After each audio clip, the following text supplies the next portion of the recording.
नमस्कार। आज मैं फिर आपके सामने अपराध की एक और घटना लेकर आया हूँ। आज के अपराध की घटना हालिया है, हाल फिलहाल की है। प्रदेश वही अपना उत्तर प्रदेश, जिला मुरादाबाद, थाना मुगलपुरा। तारीख थी 20 जुलाई 2023। 20 जुलाई 2023 को शाम के वक्त कोई 4 बजे एक बुजुर्ग महिला फूलजहां अपने बेटे की सबसे बड़ी बेटी आलिशा, जिसकी उम्र कोई 18 साल रही होगी, उसको लेकर एक टेम्पो में थाने पर पहुंची। थाने पर जाकर उसने बताया कि मेरी बेटी आज बीए में अपना एडमिशन कराने गई थी और वहीं अमान नाम के एक लड़के ने इसको बता के जहर दे दिया। इसकी हालत नाजुक है। पुलिस वाले भाग के आए और उन्होंने देखा, वास्तव में लड़की बेहोश थी और मुंह से झाग निकल रहा था। उन्होंने फूलजहां से कहा कि देखो, फौरन इसको डिस्ट्रिक्ट हॉस्पिटल ले जाओ, पहले इसकी जान बचाओ, एफआईआर हम लिख ही लेंगे और अपराधी को गिरफ्तार कर ही लेंगे, इसलिए तुम परेशान मत हो, इसे ले जाओ फौरन अस्पताल।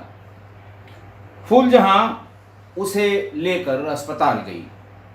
डिस्ट्रिक्ट अस्पताल में भी बड़ी लापरवाही हुई और उसे पेडियाट्रिक डिपार्टमेंट में भर्ती कर दिया गया और उस दिन कोई भी उस रात उसे कोई भी देखने नहीं आया।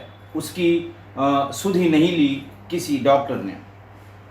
सुबह होते होते अलीशा की हालत नाजुक होने लगी।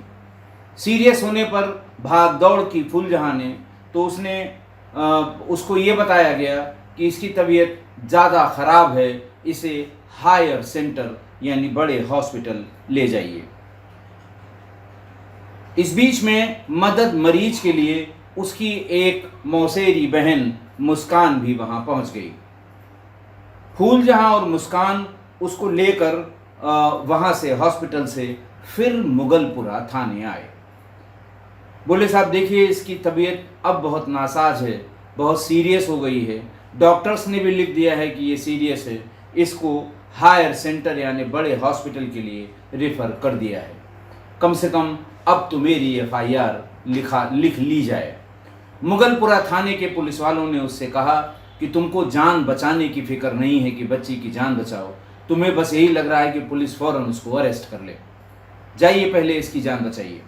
ऐसा कह के मुस्कान, फूलजहां और उस मरणासन्न लड़की को लेकर को थाने से भगा दिया और फूलजहां उसे लेकर चिरंजीवी हॉस्पिटल पहुंच गई।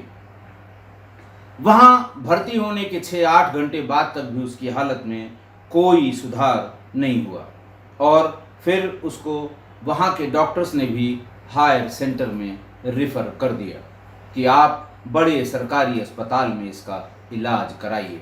बड़े हॉस्पिटल में, सरकारी या गैर सरकारी, नाम भी ज़रूर बताया होगा कि आप इसे ले जाइए और इसका इलाज कराइए। फ़ौरन एम्बुलेंस की व्यवस्था की उस बुज़ुर्ग दादी ने, और ये दोनों एम्बुलेंस से बताए हुए उस हायर सेंटर की तरफ जैसे ही चले हैं, एम्बुलेंस के भीतर ही उस नौजवान लड़की अलीशा ने दम तोड़ दिया।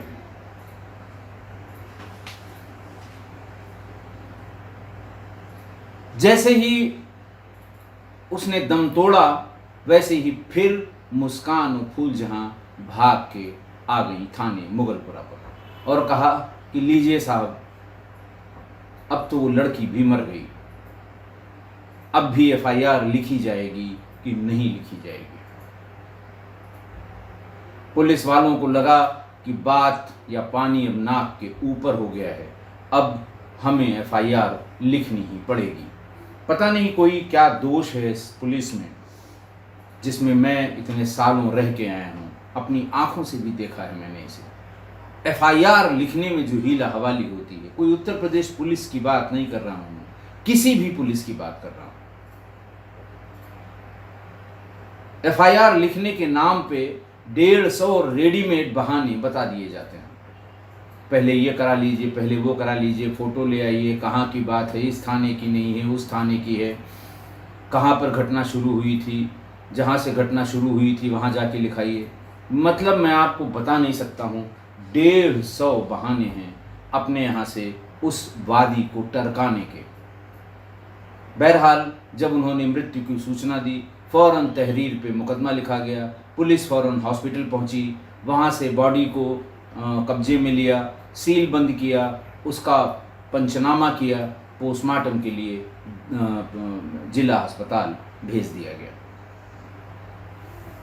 तब पुलिस ने जांच पड़ताल शुरू की और ये देखा कि आखिर ऐसा हुआ क्यों। दबिश दी गई और दबिश में वो आमान मिला नहीं। बहरहाल उसको घेर घार के अगले दिन शाम तक पुलिस अरेस्ट करके ले आई। ये पता लगा कि यहाँ रहने वाले, मुगलपुरा थाना क्षेत्र में रहने वाले तंजीउल रहमान पेशे से नाई हैं। वो शहर में ही एक दुकान चलाते हैं। घर में पत्नी के अलावा 4 बच्चे हैं। जो मृतका थी अलीशा उर रहमान, उम्र इसकी 17 वर्ष ही थी और वो बच्चों में सबसे बड़ी थी। उसके 3 छोटे भाई थे। आप ध्यान करिए कि कल और परसों जो मैंने अपराध बताए हैं वो बिल्कुल इसी तरह के हैं, इसी लाइन में हैं। अलीशा उर रहमान यानी अलीशा की माँ मेंटली अनस्टेबल है और दादी फूल जहाँ ही चारों बच्चों की देखभाल और उनका लाड़ प्यार वही करती थी। बाप कमा के ले आता था और बच्चों को पढ़ाने के लिए अपना सब कुछ दांव पर उसने लगा रखा था। अलीशा ने इसी साल यानी 2023 में शहर के मौलाना आज़ाद इंटर कॉलेज से इंटर पास किया था।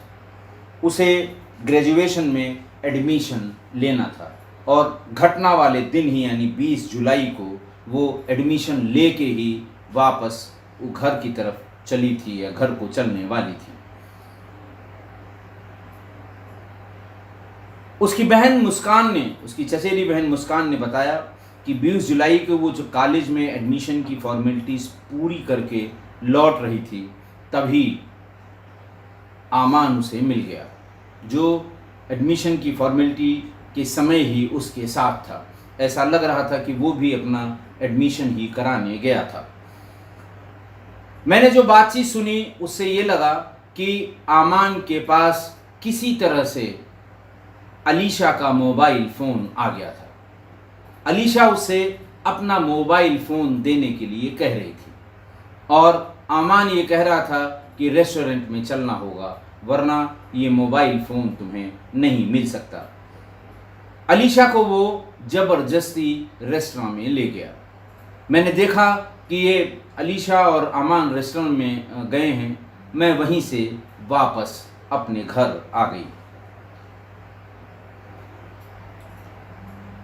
मुस्कान ने यह भी बताया कि ऐसा लगता है कि किसी बात से या किसी बात पर वो उसको परेशान कर रहा था। वो बार बार फ़ोन के लिए ही गिड़गिड़ा रही थी कि मेरा फ़ोन वापस कर दो, और वो हर बार यही जिद कर रहा था कि तुम चलो, पहले तुम्हारा फ़ोन हम देखेंगे।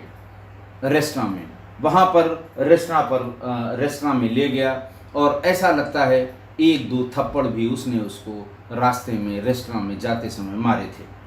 अलीशा के चेहरे पे उन थप्पड़ के निशान भी बने हुए हैं। फिर उसने बताया कि जब वो वहाँ से भागती हुई घर पर आई थी तो घर के दरवाजे के सामने ही गिर गई थी। दादी फूलजहां ने घर के दरवाजे के सामने ही उसे गिरा हुआ देखकर उससे पूछना शुरू किया। उसने सीधे सीधे बताया कि मुझे आमान ने ये बताया है कि मुझको उसने कोल्ड ड्रिंक में चूहा मारने वाली दवा पिला दी है। ऐसा कहते कहते वो बेहोश हो गई। तभी आवाज़ लगाकर मुस्कान को बुलाया गया और मुस्कान और फूलजहां दोनों उसको लेकर मुगलपुरा थाने गए, जहां से उसे डिस्ट्रिक्ट हॉस्पिटल ले गए। और डिस्ट्रिक्ट हॉस्पिटल में जो बर्ताव डॉक्टरों ने उसके साथ किया वो भी कहने की बात नहीं है, मैं बता चुका हूँ। और फाइनली यानी अंत में इस 17 साल की नौजवान लड़की की, जिसने बहुत से सपने समेट रखे होंगे आगे के ज़िंदगी के, उसकी मौत हो गई। आज की घटना देखिए, आज की घटना में भी सीधे तौर पर जो घटना हुई है वो मोबाइल देवता के कारण ही हुई है। जिस लड़की से उसकी बातचीत हो रही थी, यानी अलीशा से शायद पहले से उसकी बातचीत हो रही थी और अचानक बातचीत बंद हो गई। कुछ दिन से बंद थी। उस दिन दोनों ही एडमिशन लेने के लिए कॉलेज पहुंचे। ऐसा लगता था कि दोनों ने शायद एक दूसरे को ये बता रखा था कि फलां तारीख को हम एडमिशन के लिए जाएंगे। फलां तारीख क्या? तारीख 20 जुलाई 2023 को। वहाँ जैसे ही पहुँचे दोनों में आपस में बातचीत हुई। जैसा आमान ने अपने बयानों में बताया कि मैंने सीधे तौर पर उससे कहा कि तुम्हारा अफेयर किसी और से हो गया, इसीलिए तुमने मुझसे बातचीत बंद कर दी। उसने ये कहा कि अगर मैंने बातचीत बंद की होती किसी और के चक्कर में तो मैं तुम्हें ये कभी नहीं बताती कि मैं आज एडमिशन लेने आ रही हूँ। मैंने इसलिए बताया था कि कॉलेज में हम लोग चलेंगे और आज पहले दिन ही हम लोग बातचीत करेंगे। अगर तुम्हारे मन में कोई कन्फ्यूज़न है तो उसे दूर कर देंगे। थोड़ा सा कॉन्फिडेंस में लेने के बाद अचानक आमान ने झटके से उसका मोबाइल छीन लिया और ये बताया कि अभी तुम अपना जो पैटर्न लॉक है उसका सीक्वेंस बता दो। मोबाइल खोल के मैं अभी तुम्हें बता दूंगा कि तुम क्यों मुझसे दूर हो रही हो, तुम मुझसे बात क्यों नहीं कर रही हो। अलीशा ने कहा मेरा फ़ोन वापस कर दो। वो कहता रहा पैटर्न लॉक का सीक्वेंस बता दो, अभी खोल के देख लूँगा, 2 मिनट में वापस कर दूँगा। अलीशा ने कहा नहीं, मेरा फ़ोन वापस कर दो। इसी बीच में लड़की वो गिड़गिड़ाती रही और वो केवल फ़ोन के लिए ज़िद करती रही, रोने भी लगी थी। अब आप समझ सकते हैं कि आजकल की जो पीढ़ी है, आजकल के नौजवानों की, लड़के हों चाहे लड़कियां हों, मोबाइल में इनकी जान बसती है। क्योंकि इनकी उम्र के या इनकी जवानी के सभी स्याह सफ़ेद किरदार और यादें इसी मोबाइल में कैद होती हैं। अच्छा बुरा सब इसी मोबाइल में है। कौन सी याद, कौन सी बातें, कौन सी फ़ोटो और कौन सी वीडियो किसको शेयर करनी है, किसको शेयर नहीं करनी है, किसको शेयर करने से आफत होगी, किसको शेयर न करने से आफत होगी, ये सब इनके दिमाग में हमेशा चलता रहेगा। इसलिए लड़का बार बार ये कह रहा था कि पैटर्न लॉक का सीक्वेंस बता दो। अभी मैं भी इत्मीनान में हो जाऊंगा और तुम भी इत्मीनान में हो जाना कि मेरा जो शक है वो सही है कि गलत है। ये सब कहा सुनी जब स्कूल कैंपस से निकलने वाले रास्ते पर हो रही थी, तभी लड़के ने ये महसूस किया कि कई लड़के लड़कियां जो वहाँ एडमिशन लेने गए थे, उनके कान इनकी बातचीत की तरफ लगे हुए थे। उसने कहा कि यहाँ भीड़ भाड़ बहुत है, सबके सामने सारी बातें करना ठीक नहीं है, लिहाजा तुम रेस्टोरेंट में चलो, वहीं सीक्वेंस का पैटर्न बताओ, पैटर्न लॉक का सीक्वेंस बताओ, मैं खोल के उसे देख लूँगा और फिर तुम्हारा फ़ोन वापस कर दूँगा। वो मना करती रही कि मैं कतई नहीं जाऊँगी वहाँ रेस्टोरेंट में, लेकिन वो सीधे वहाँ से रेस्टोरेंट की तरफ चल पड़ा। मजबूरी में अलीशा भी उसके पीछे पीछे चली गई। जाकर वो एक कुर्सी में बैठ गया। उसने एक ही रट लगा रखी थी, पैटर्न लॉक का सीक्वेंस बता दो। उसने भी एक ही रट, एलिशा ने भी लगा रखी थी, पहले मेरा मोबाइल वापस करो। इसी बीच में बजाय वेटर को बुलाकर चाय, ठंडे पानी या जिस चीज़ का ऑर्डर करना था वो करने के, लड़का खुद, आमान खुद उठकर रेस्टोरेंट के पास जो टेबल होती है वहाँ पहुँच गया और वहाँ से 2 कोल्ड ड्रिंक ले आया खुलवा कर। लाते समय एक कोल्ड ड्रिंक में उसने चूहा मार की दवाइयाँ 3-4 टेबलेट डाल दी। वो पूरी तैयारी से, पूरे दिमाग से आया था। जिसमें वो दवा डाली थी वो रख दिया उसने अलीशा के सामने और दूसरी उसने स्वयं पीनी शुरू की। फिर वही बातें, मोबाइल दे दो, पैटर्न लॉक का सीक्वेंस बता दो, केवल यही बातें। ये दोनों में जिद बात होते होते होते होते जब ये काफ़ी खिसक गई, थोड़ा थोड़ा दोनों ही कोल्ड ड्रिंक पी रहे थे, कोल्ड ड्रिंक समाप्त हो गया। कोल्ड ड्रिंक के समाप्त होते ही आमान ने कहा कि ये मोबाइल फ़ोन ले लो और ले जाओ। मुझे सारी बातें क्लियर हो गई हैं। अगर तुम क्लीन होती तो फौरन सीक्वेंस बता के, मोबाइल का लॉक ओपन करा के मुझे जो शक है वो देख लेने देती। तुम्हारी चैटिंग के डिटेल, व्हाट्सएप कॉल, ये सब मैं देख लेता, मेरा डाउट क्लियर हो जाता, तुम भी हंसते हुए जाती, मैं भी हंसते हुए जाता। लेकिन अब मुझे पूरा यकीन हो गया कि तुमने ज़रूर किसी दूसरे के चक्कर में मुझसे बात करनी बंद कर दी है। अभी तुम्हें थोड़ी देर में ये पता लग जाएगा कि किसी को धोखा देने पर क्या होता है, किसी को चीट करने पर क्या होता है, किसी को परेशान करने से क्या होता है। तुमको मैंने चूहे मार दवा पिला दी। ये सुनते ही वो लड़की मोबाइल लेके घर की तरफ भागी, अलीशा, और आमान दूसरी तरफ चला गया। लेकिन चूंकि 4-5 टेबलेट उसमें मिलाई गई थी,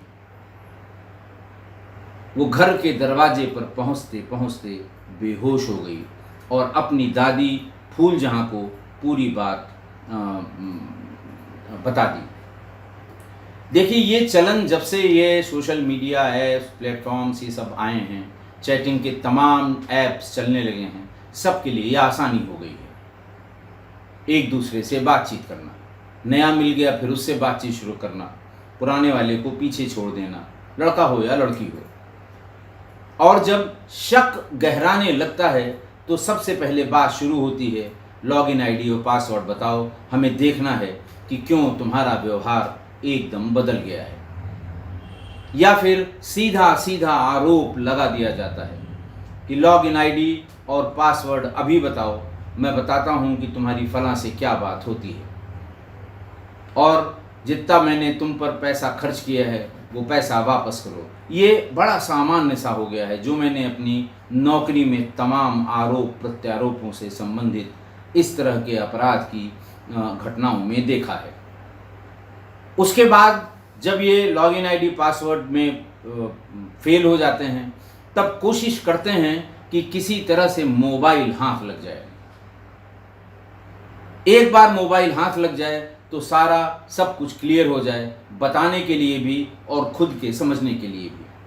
और हद मैंने देखी थी अलीगढ़ में, जब मैं एसएसपी अलीगढ़ था, तो एक लड़के ने किसी लड़की पे शंका के आधार पर ही उसकी मोबाइल को लेने की, छीनने की तमाम कोशिशें की, धोखा दे के उठा लेने की।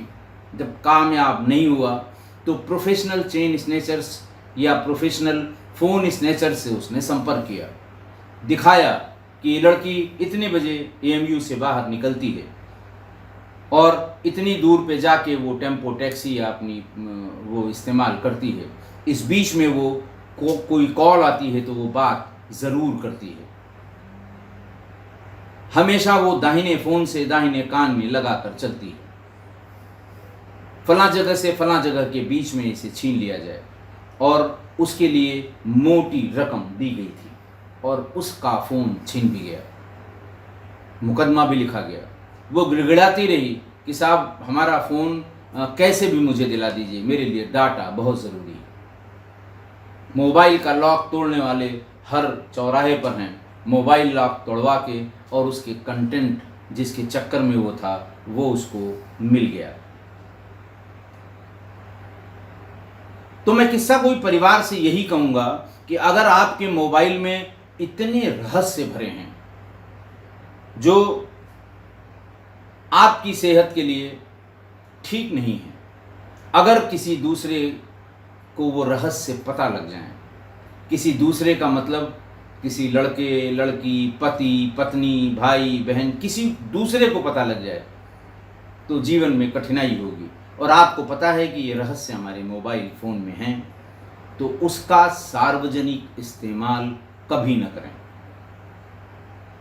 आते जाते सड़क पर चलते आप ऐसे लगाए हुए हैं, बगल से मोटरसाइकिल से आया छीन के ले गया। ऐसे किसी को जिससे आप वो रहस्य शेयर नहीं कर सकते, उससे बातचीत करते समय उसी के सामने मोबाइल पे लगाया, हाथ पकड़ के उसने छीन लिया।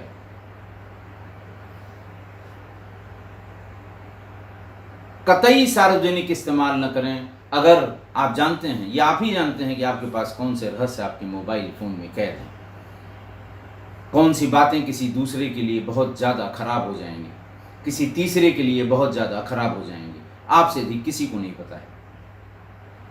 लेकिन आप लोकल ट्रेन में चलेंगे, बस में चलेंगे, टैक्सी में चलेंगे, आप बात करें सुरक्षित, जब अपने आप को सुरक्षित कर लें तब बात करें, तब उसका इस्तेमाल करें।